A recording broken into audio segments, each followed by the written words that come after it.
Bienvenue à tous dans votre numéro de Covid-19 à vos questions. Ce soir, nous allons devoir essayer de jeter un coup d'œil sur la situation. On va faire un peu le point de la situation en ce jour.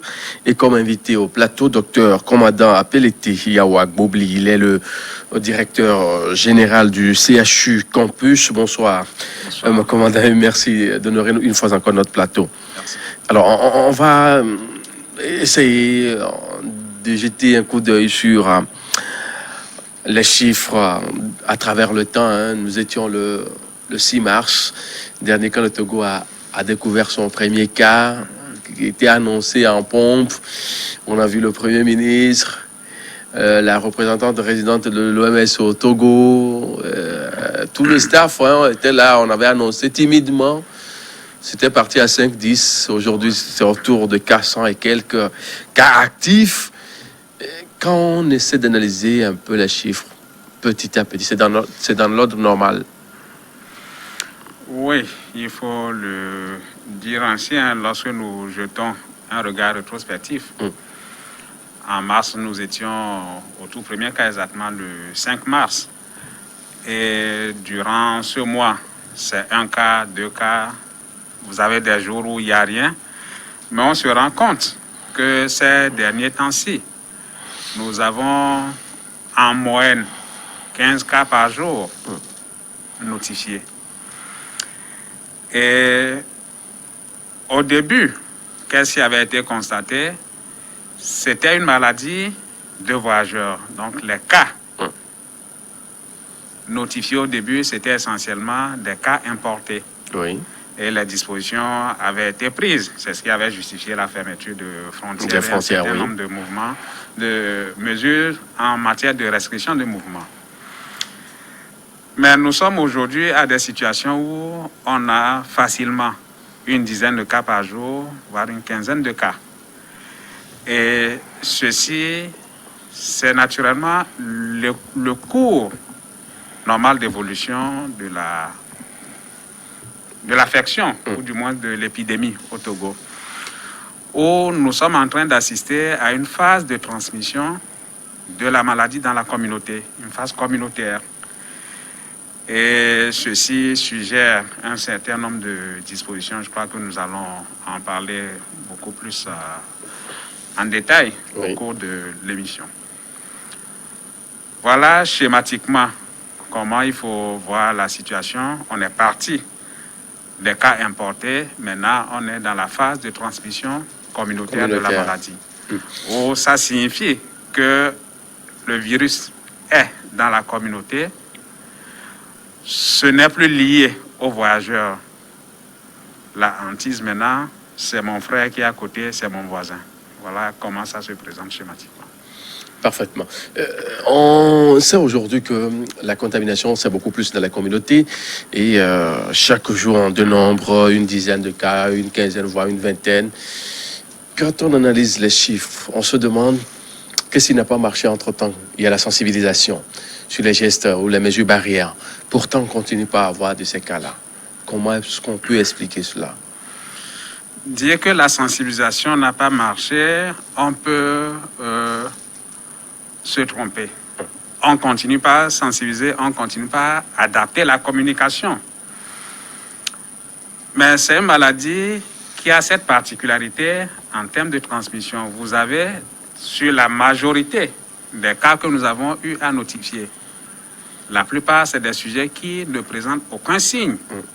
C'est pendant qu'on est en train de rechercher des contacts qu'on les identifie. Cependant, ils sont en mesure de contaminer. Voilà la difficulté de la riposte. Vous avez des gens qui n'ont aucun signe d'appel, mais capables d'infecter. Donc, dire que la communication n'a pas marché, on se serait trompé. Mais il y a des faits dans la société également qui montrent qu'il y a encore du travail à faire. Voilà. Lorsque vous croisez des gens, où depuis un bon moment, on parle des mesures barrières, et dans leur comportement quotidien, on a l'impression que ils se foutent de tout ce qui est dit, ou bien n'ont pas compris, ou bien jouent au têtu. Voilà, encore on peut dire que quelque part, la communication n'est pas encore arrivé à atteindre ses objectifs. Mais on continue par communiquer, on continue par relever les manquements, parce que les équipes de communication qui travaillent là-dessus ont une oreille vraiment attentive à ce qu'il y a comme écho, les retours d'informations qui sont analysés pour pouvoir ajuster la communication. Voilà ce que je peux dire par rapport à ça. Parfaitement d'accord avec vous, parce que aujourd'hui on a comme l'impression qu'il y a des gens, malgré tout ce qu'on dit, ils éprouvent toujours des difficultés à mettre en pratique ces mesures barrières. On va prendre le Togo, on va partir du Togo et aller dans la sous-région, ouvrir sur le monde entier. Si nous prenons les région par région, ou bien on prend du nord vers le sud, comment se présente le tableau, la situation concrètement dans ces différentes régions, quand on prend par exemple les savanes, en descendant? Oui, lorsqu'on prend en termes de répartition géographique des cas, nous avons essentiellement deux grands pôles où nous avons assez de cas. C'est la région Grand Lomé et la région centrale. Oui. Voilà. Donc, le restant du territoire, la région des savanes, la région de la Kara et la région des plateaux, il y a globalement moins de cas. Mais il y a eu des particularités. Lorsqu'on prend la région de la Kara, à un moment donné, qui était restée longtemps silencieuse, cette région a connu un foyer qui a été très rapidement éteint. C'était le foyer de Soudou, dans la Soli. Lorsqu'on prend la région centrale, qui a connu une particularité de recrudescence pendant la période de Tabaski, moment de fort regroupement de familles. Et c'était à peu près 2 semaines après la fête de la Tabaski qu'on a eu une résurgence de la maladie. Voilà. Donc, au travers cette analyse de situation, on se rend compte que cette répartition respecte le schéma classique de la transmission de la maladie qui va de pair avec les grands regroupements. Voilà comment il faut voir la chose. Période de fête équivaut à des regroupements. Et on se rend compte malheureusement que les mesures barrières n'étaient pas observées. Et ceci a justifié par anticipation le fait que dans les autres régions, les fêtes traditionnelles pour cette année ont été mises en veilleuse. Ou si elles doivent tenir, on se limite à juste ce qui est symbolique. Voilà ce qui a justifié. À Kwesoso, dans les lacs, par exemple, on n'a pas connu l'apothéose habituelle. Même chose pour les autres fêtes traditionnelles réparties un peu partout dans le territoire. Alors, dans ce schéma que vous avez présenté il y a un instant, on parle entre-temps aussi de la préfecture du Golfe, le Grand Lomé, qui, dans certaines parties de cette région, quand on prend Grand Lomé, préfecture de Golfe, on dénombre des cas pas possibles. Oui. Ceci, lorsque nous regardons les chiffres, c'est frappant, c'est vrai, mais c'est également à relativiser. Vous avez parlé de Grand Lomé. Oui. Lomé est grand, il faut le comprendre ainsi. Et ce Grand Lomé concentre une forte proportion de la population togolaise. Si on fait le ratio du nombre de cas retrouvés par rapport à la population, on se rend compte qu'on est pratiquement aux mêmes proportions que sur les autres parties du territoire. Entre-temps, on dit certains quartiers aussi à Lomé que ça ne va pas. Est-ce à dire que maintenant tout est rentré dans l'ordre, comme on aime si bien le dire on ne va pas dire que tout est rentré dans l'ordre. C'est le souhait. Oui. Et, sauf qu'au quotidien, les chiffres le prouvent à suffisance. On a toujours des cas, mais l'effort est fait dans le sens de circonscrire le mal. au début, comment est-ce que les chiffres étaient annoncés? On vous parlait de districts. Mais aujourd'hui, dans le dénombrement, on va dans les plus fins détails. On va jusqu'au quartier. L'histoire étant de pouvoir limiter, du moins s'il y a à prendre des mesures de restriction de mouvement ou toute autre mesure contraignante, de cibler la zone au lieu de prendre en compte tout un district. Et ceci n'est pas seulement inefficace, mais ça embête énormément le citoyen. Donc, voilà globalement comment les choses se passent aujourd'hui. Au départ, on faisait l'analyse en rapportant au district, mais aujourd'hui, on va dans le plus fin détail, histoire de cibler les cantons, les villages, les quartiers, pour que s'il y a à prendre des mesures spécifiques, ce soit ciblé sur ces localités. Nous allons nous intéresser à la prise en charge. Comment est-ce que ça se passe actuellement? Au début, on avait entendu certains petits couacs, mais avec l'appui des premières autorités, tout s'est calmé. Vous avez eu vos matériels, tous ceux qui sont sur le terrain, ils ont travaillé. Quelqu'un dit malheureusement et heureusement, le chef de file au niveau, bien sûr, du CHR Lomé commune est devenu ministre. Il se demande qu'est-ce qui va se passer après. Comment ça se présente, la prise en charge aujourd'hui? Bon, heureusement, malheureusement, nous n'aurons pas à faire ce genre de comparaison. Oui. Mais on retient une chose importante, c'est une équipe qui travaille. Oui. Dès lors que c'est une équipe qui travaille, même si le chef n'est pas là, il y a une continuité. Yeah, oui. Premier élément. La deuxième chose, lorsque nous prenons du recul, il y a une certaine maîtrise déjà en termes d'expérience acquise dans la pratique de tous ces acteurs qui sont dans la riposte. Je voudrais parler de ces intervenants qui font de l'investigation, l'épidémiologie de terrain, jusqu'à ceux-là qui sont en backup à l'hôpital et qui prennent en charge les cas confirmés. Pour preuve, là actuellement même, nous sommes en train d'organiser une formation pratique à l'endroit des prestataires.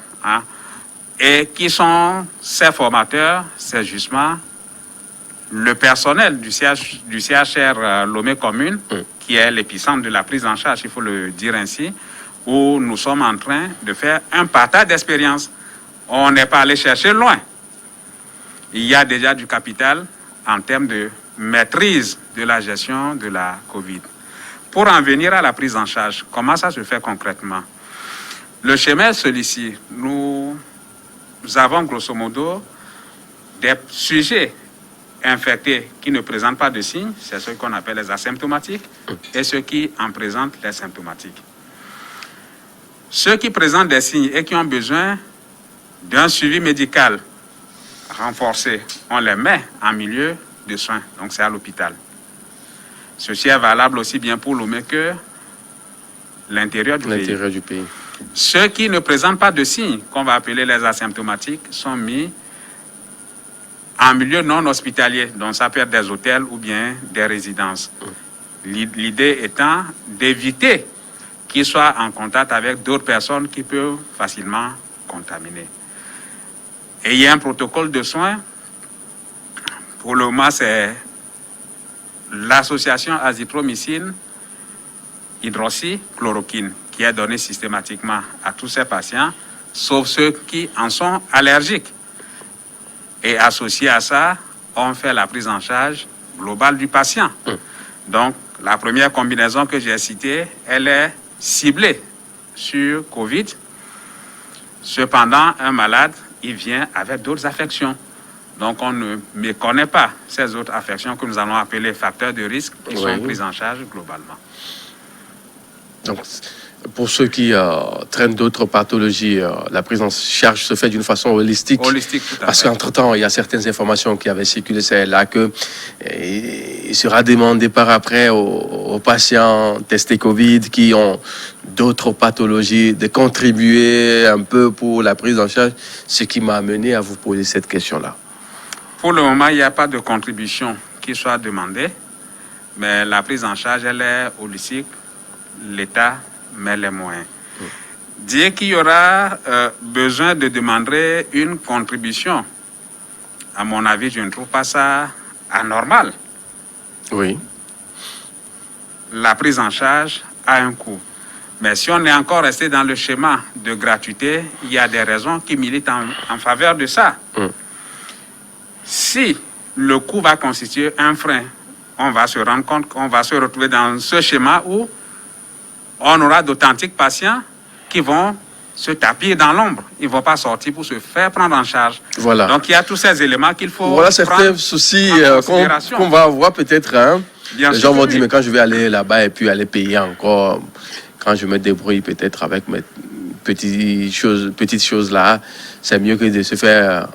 Et ça va amener à des contaminations sur contamination. Voilà. Donc il y a ces aspects qui ne sont pas méconnus, mais vous avez certains citoyens qui sont nantis, qui sont assurés. Pourquoi ne pas les faire contribuer? C'est des réflexions, mais pour le moment, on n'est pas encore arrivé à ce genre de décision. Mais c'est que l'État met les moyens pour prendre en charge de façon holistique ce que nous admettons dans les différents centres de prise en charge. 1 voire 2 mois après l'annonce du premier cas, on a vu plusieurs mesures qui ont été prises dans la foulée pour quand même mieux contenir le mal dans tout son ensemble.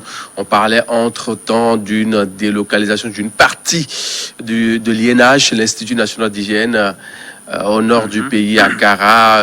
D'autres services sont aussi sollicités dans des centres hospitaliers régionaux, chercheurs d'Apaon, Kara, Palimé, Atakwame, ainsi de suite.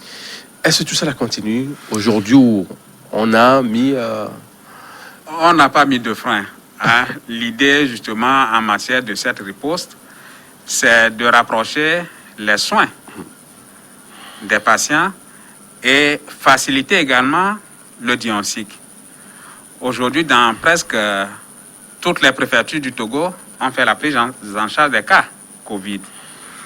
Maintenant, les cas les plus compliqués, on sait les centres de référence où les envoyer. Mais les cas mineurs sont gérés dans presque toutes les préfectures. Le deuxième élément, le nombre de laboratoires qualifiés pour pouvoir faire les tests diagnostiques au début de la pandémie, on les comptait au bout des doigts. En Afrique, le Togo a commencé, je crois, courant avril,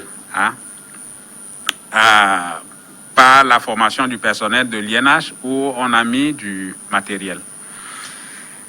Et on est allé plus loin. Aujourd'hui, lorsque vous prenez certains grands hôpitaux du territoire, au CHU Sylvanus Olympio, on fait le diagnostic, il y a l'équipement. Vous allez à l'intérieur, à Sokodé, au CHR, à Dapan, à Kara, les tests se font. L'idée, c'est de limiter le délai du rendu du résultat. Quelqu'un ne devrait pas arriver à l'hôpital étant suspect et que l'on traîne pour décider de l'orientation de sa prise en charge. Donc, il y a eu d'importants efforts qui ont été faits pour doter ou décentraliser un tant soit peu l'aide au diagnostic en matière de biologie. Et ceci se justifie naturellement par cette volonté d'aller au plus vite et de soulager nos populations.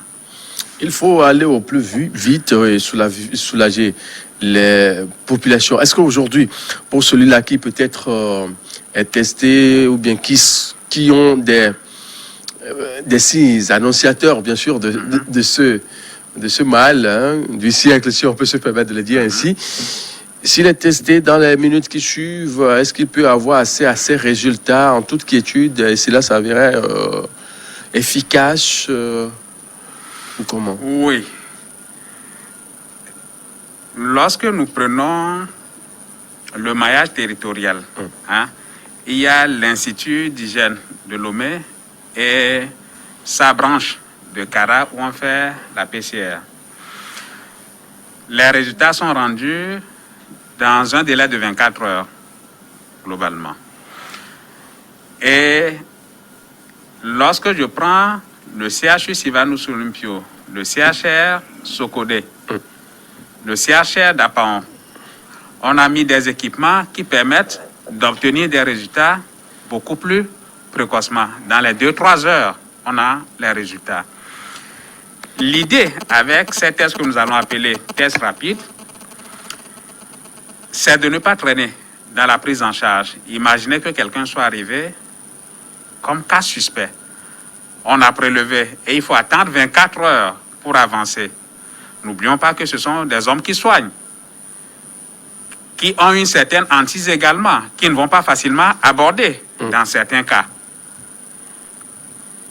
Donc, on gagne énormément en obtenant des résultats le plus précocement possible et c'est ce qui se fait actuellement dans les schémas où nous avons des patients qui arrivent à l'hôpital suspects. Les suspects, c'est par ce circuit qu'on envoie leur prélèvement. OK. Maintenant, si nous prenons au niveau des districts sanitaires, donc la prise en charge dans les districts sanitaires n'est plus vraiment affaire du médecin qui coiffe la zone. Hein. Vous avez souvent un médecin préfectoral qui s'occupe de ça. Ce n'est plus son affaire.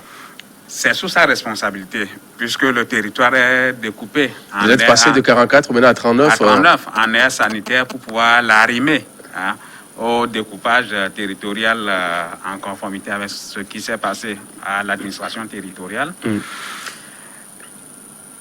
Ces aires sanitaires sont toujours sous la responsabilité des directeurs préfectoraux de santé. Donc, c'est eux, les chefs d'équipe, et qui sont les conseillers techniques des préfets, qui sont justement les responsables locaux du comité de riposte.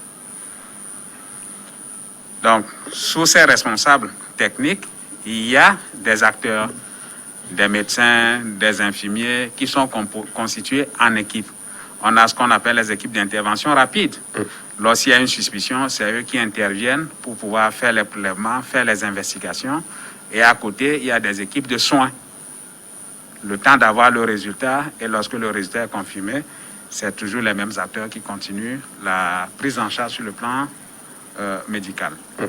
Alors, quand on parle aujourd'hui du maillage du territoire, dans tout son, est-ce que c'est bien fait?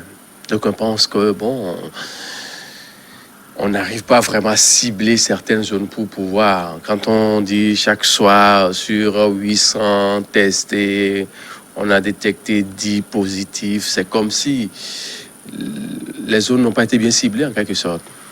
Je ne vais pas dire que les zones n'ont pas été bien ciblées. Il faut qu'on pose avec plusieurs facteurs. La notion de mobilité de l'homme. Et je l'ai dit à l'entame de mes propos, le fait que la maladie peut être transmise par des sujets qui sont asymptomatiques. C'est là la grosse difficulté. Mais dans l'analyse des résultats, dans l'effort au quotidien qui est fait pour améliorer la riposte, les réflexions sont menées vers comment faire pour pouvoir mieux contenir. Comment faire pour ne pas laisser des cas échapper, sans toutefois embêter les citoyens. Voilà les équations qui sont mises sur la balance et dont la résolution permet un tant soit peu de réussir la riposte. On sait que les frontières aériennes ont été rouvertes, mais pour celles terrestres, ça peine toujours. On n'a pas encore une idée claire de la situation. Qu'est-ce qui est fait au niveau de ces différentes frontières? On a 3 ou bien 4 principales frontières terrestres, hormis celle de tournée où on peut facilement faire des allers-retours sans être vraiment contrôlé. Vous avez bien dit, et la réflexion est en cours pour que très rapidement ces frontières terrestres s'ouvrent également. N'oublions pas que cette pandémie a énormément impacté sur le plan économique. Et c'est par voie terrestre, il y a le plus gros flux de marchandises, tout comme de personnel. Lorsqu'on prend la situation au niveau des frontières aériennes, tout semble très bien contrôlé. Hein. Pour preuve, les cas importés par rapport au dispositif qui est mis en place, quiconque arrive nouvellement sur le territoire par voie aérienne est tenu de faire un test. Et ce test, en réalité, c'est un test de suivi. Puisque dans les consignes, avant d'embarquer à destination du Togo, tu dois avoir fait un test dans les 72 heures qui précèdent le voyage. Donc, un deuxième est fait à l'arrivée ici et constitue un test de suivi du premier qui a été fait de l'autre côté. Ça a permis de filtrer pas mal. Mais lorsqu'on prend la situation au niveau des frontières terrestres, il suffit de vous mettre à la frontière d'Aflao. Et en temps normal, vous devez vous rendre compte du flux du personnel qui passe. L'équation est beaucoup plus difficile. Et à côté, vous avez des zones poreuses où il n'y a pas véritablement de contrôle. Est-ce que l'attitude qui est adoptée au niveau des frontières aériennes va être point pour point transposée au niveau des frontières terrestres?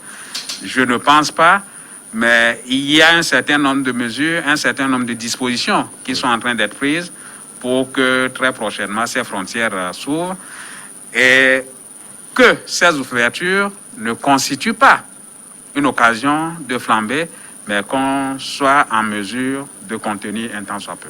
Est-ce que la maladie ne circule pas autrement au sein de la population? J'en veux pour preuve. On dit aujourd'hui que les frontières terrestres sont fermées, c'est officiel. Mais vous êtes d'accord avec moi qu'au niveau d'Atikoumé, par exemple, ou bien au niveau des collèges protestants ici, derrière juste, vous êtes dans le Ghana, à Kodomé, vous êtes au niveau de Kodomé, vous regardez dans le Ghana à côté. Et ça devient bien sûr une porte d'entrée dans le Togo et de sortie dans le Ghana, ainsi qu'à Didogome, Soviépe, Nouépé, que ce soit Kwalimé, côté ouest. De l'autre côté, à l'est du pays, c'est très facile aussi au nord du pays. Est-ce que cela ne donne pas, la fermeture des frontières terrestres, ne donne pas lieu maintenant à la création des voies illicites, de passages, ça et là, qui peuvent vraiment être des sources de contamination en masse dans les jours qui viennent? Ce sont des possibilités. Nous n'allons pas nier, ce sont des possibilités. Mais dans cette hypothèse, on est dans une certaine logique. Le Togo n'est pas isolé dans le concert des nations. Il est environné et tout ce qui est fait est réalisé dans un esprit de concertation avec les autres pays de l'espace. L'idée étant d'éviter un ensemble de mouvements, mais qu'on soit plutôt dans un mouvement d'ensemble. Voilà comment ça se passe schématiquement. Alors, quand on sait que c'est comme ça, pourquoi ne pas peut-être dans l'espace, puisque vous avez une instance qui régule la santé dans cet espace-là? Je veux parler de l'OAS. Oui. Est-ce que l'OAS ne peut pas peut-être essayer de proposer un plan qui peut facilement sauver la situation? Oui, il y a du travail qui se fait dans ce sens. L'OAS n'est pas resté inactif depuis tout ce temps. Il y a des réunions périodiques des ministres en charge de la santé de cet espace. Et je pense que les choses sont en train d'avancer. Probablement que sous peu, ces frontières vont pouvoir se réouvrir. Quand on parle de coronavirus, il faut parler aussi des autres pathologies qui existaient bien avant. Coronavirus, quand nous prenons le diabète, l'hypertension, le paludisme qu'on a, c'est la période d'ailleurs. Qu'est-ce qui est fait dans ce sens-là? Covid a malheureusement ravi la vedette aux autres affections, mais très rapidement, on s'est ressaisi. En ce sens qu'actuellement même, il y a un pilier important dans la riposte qui consiste à parler de la continuité des soins. Ceci pour dire que Covid n'est plus la seule maladie, mais les autres affections doivent être considérées. Et vous avez pu voir, au début de la pandémie, même les programmes de vaccination ont été mis en veilleuse. Oui. Mais tout dernièrement, on a lancé les campagnes.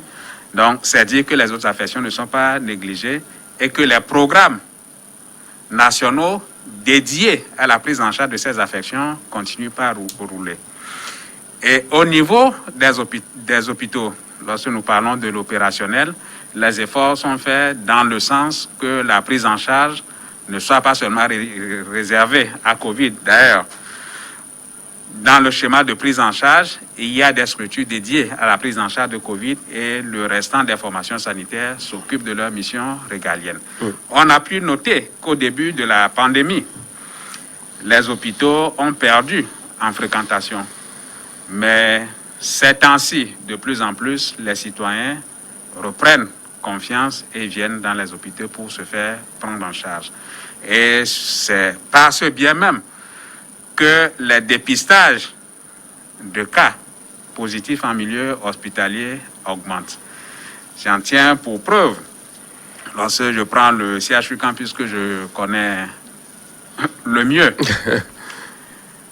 la toute première fois qu'on a dépisté un cas positif, ce fut un événement. Je ne voudrais pas parler du premier cas, index, non.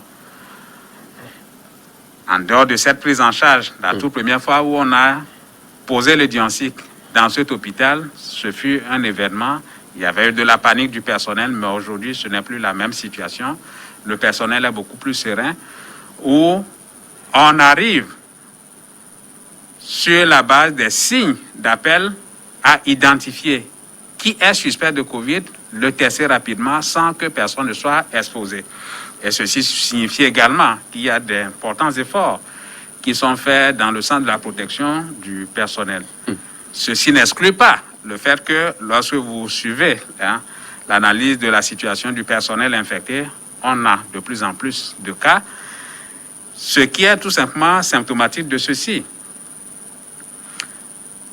Je l'ai dit que la maladie circule dans la communauté. Lorsque vous avez du personnel qui prend toutes les précautions en milieu de travail, mais qui dans la communauté baisse la garde, de ces situations peuvent arriver. Et ceci pour nous dire que la vigilance doit être de rigueur aussi bien à l'hôpital que dans la communauté. Alors, comment vous arrivez à juguler la situation à l'université, surtout que vous avez votre centre hospitalier implanté dans un campus universitaire du Togo qui est l'université de Lomé, avec les étudiants qui ont repris les cours en ligne, d'autres en présentiel. Comment ça se passe dans tout son ensemble? Ça se passe globalement bien au niveau de l'université avant même la réouverture des amphis et des établissements. Il y a eu une certaine organisation au niveau de l'université. Vous avez parlé des cours en ligne. Oui. Et lorsqu'il a été décidé de réouvrir, tous les départements n'ont pas été réouverts en même temps. Mais en plus de ça, il y a eu des mesures pratiques en termes d'organisation de l'espace. La programmation des cours dans des amphis beaucoup plus grands, en capacité d'accueil, où les étudiants défilent. Et dans ces amphis, on a mis les dispositifs de lavage de mains. L'idée étant de faire respecter au maximum les mesures barrières. Il y a eu cette imposition de port de masque. J'en tiens pour preuve lorsque je circule, je vois les étudiants qui sont organisés à jouer aux veilleurs vis-à-vis de leur père. Donc il y a pas mal d'activités qui ont été réalisées dans ce sens, ce qui fait que l'université ne constitue pas une menace ou bien un risque pour l'hôpital. Bientôt une nouvelle rentrée académique. J'espère que les choses vont bon train. Les préparatifs vont bon train.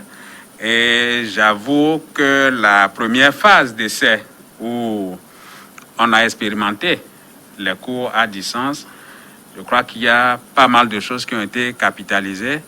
Et à cette réouverture, certainement qu'il y aura toujours à faire usage de cette pratique.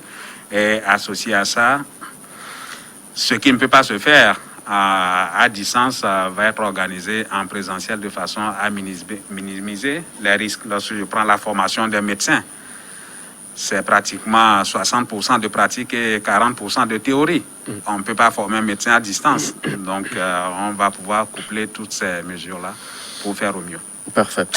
Ça, c'est pour le compte de l'étude supérieure, les secondaires bientôt, enseignement primaire secondaire, c'est pour bientôt. Et c'est l'ancien, enfin, si on peut se permettre de le dire, Le président de l'université. l'université de Lomé qui a été envoyé à la tête de ce ministère-là. Oui. Que faut-il faire? C'est les vacances, c'est un moment pour se faire plus ou moins une santé financière au niveau des familles qui n'ont pas vraiment les moyens pour payer les fournitures scolaires autres aux enfants. On appelle les enfants peut-être à faire de petits travaux en ces vacances. Comment s'y prendre pour éviter la flambée des chiffres à la rentrée? Oui, pour éviter la flambée des chiffres, je crois que tout le monde va être mis à contribution, en commençant par le noyau familial. Mais actuellement, il y a d'intenses activités qui sont réalisées au travers d'un groupe de travail mis en place justement pour plancher sur ce dossier de réouverture des classes. Et je pense que sous peu, les recommandations qui vont sortir de ce groupe de travail, leur mise en œuvre vont énormément aider. Mais dans cette riposte, il faut noter que c'est une activité qui est collective. Ce n'est pas un groupe contre les autres, mais c'est tous contre Covid. Donc, il n'y a pas lieu d'avoir peur qu'à la rentrée, les chiffres peuvent peut-être... On a vu dans d'autres pays ce que ça a donné à la rentrée à la France. Carrément, on a arrêté dans certaines villes du pays, dans certains établissements. On a fermé pour mieux contenir la... Ne pas avoir peur, je ne dirais pas, mais une peur raisonnée qui nous amène à anticiper, à prendre les initiatives les meilleures pour limiter ce que nous voulons éviter. Alors, on parle Covid, ça fait déjà 7, 8, 9 mois déjà. Mais les vaccins, c'est pour quand finalement? Il y a eu des avancées, mais ce que nous retenons globalement dans le développement de ces vaccins jusqu'à leur mise sur le marché, nous avons encore un peu de temps. Au plus tôt, il faut s'attendre vers la fin de l'année 2021. Il faut voir les choses en étant, comment dit-on, prudent, s'il faut le voir ainsi. Mais d'ici là, qu'est-ce qu'il faut faire? Donc, c'est naturellement l'observation des mesures édictées qui nous mettent à l'abri de la pandémie. Et les mesures barrières, on va les rappeler peut-être, parce que la répétition fait partie de votre... C'est notre exercice et nous avons le devoir de le faire. Le port de masque systématique depuis un certain temps, mais il y a toujours un relâchement. Oui, le port de masque, j'allais ajouter le port correct. Correct. Et ce port correct signifie qu'on a porté le masque qui permet de couvrir et le nez et la bouche. Covid aime les lieux de rassemblement. Covid aime là où il y a du monde. Ça veut dire que si nous voulons éviter Covid, c'est d'éviter là où il y a des rassemblements. Et c'est en ça que les règles de distanciation sociale ou bien physique s'imposent. Si nous devons être à plusieurs en un endroit, il faut qu'il y ait un certain espacement entre nous. Si j'ai la possibilité d'éviter là où il y a de la foule, il faut le faire. L'autre élément, lorsqu'on prend schématiquement le mode de transmission de la maladie, c'est au travers des gouttelettes, c'est au travers le contact de surface contaminée. Donc, ceci justifie le fait qu'on doit pouvoir se laver régulièrement les mains à l'eau et au savon. Un geste élégant, je veux tousser, je veux éternuer, même si j'ai porté le masque, je fais ça dans le creux du coude plutôt que de porter la main au visage, de peur qu'en prenant des gouttelettes, je puisse contaminer une surface ou bien toucher quelqu'un et le contaminer. Aujourd'hui, Dieu merci, on ne se serre plus les mains. Ça fait partie des mesures phares. Donc, éviter de se serrer les mains. Voilà quelques mesures phares en termes de règles à observer dans la riposte contre Covid. Parfait. Docteur commandant, appel était c'est pratiquement la fin de l'émission. Hein, s'il faut conclure sur tout ce que nous avons eu à balayer, ça et là, le point de la situation au Togo et en Afrique, quoi dans le monde, c'est... Oui, nous constatons qu'il y a eu d'importants efforts qui ont été faits dans le cadre de la riposte au Togo. Et ceci est encouragé. Hein. Le gouvernement a fait l'effort de mettre à disposition du personnel le matériel. Bon, on encourage à ce que ceci soit continuel. Le deuxième élément, c'est remercier et encourager le personnel de santé qui se bat jour et nuit. Et mon encouragement va dans le sens qu'on ne puisse pas baisser la garde. Covid est là, mais n'oublions pas les autres affections. On ne doit pas avoir peur de Covid au point de délaisser des patients sans soins. Donc, avec les mesures de protection, je crois que de moins en moins, on a de ces genres de situations. Covid est dans la communauté, ça circule. Les règles qui sauvent, ce sont les mesures barrières à observer. Covid est là, ce n'est pas une affaire d'un groupe contre l'autre, mais c'est nous tous contre Covid et c'est à ce prix que nous pouvons véritablement gagner cette bataille. Avant de se séparer, hein, les moustiquaires là, qui sont prévus à distribuer, là, c'est pour quand? On en a encore pour longtemps? Non, les dispositions sont en train de se prendre pour que très rapidement ces moustiquaires soient ventilés. Parce que c'est la période. C'est la période de la saison des pluies qui va de pair avec la recrudescence de paludisme. Il ne faut pas qu'on confonde les signes et puis...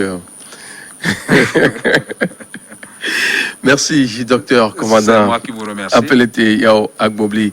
Je rappelle bien sûr que vous êtes bien sûr le directeur général du CHU Campus. Mesdames, messieurs, merci pour votre fidélité. On se retrouve demain. Bonne suite.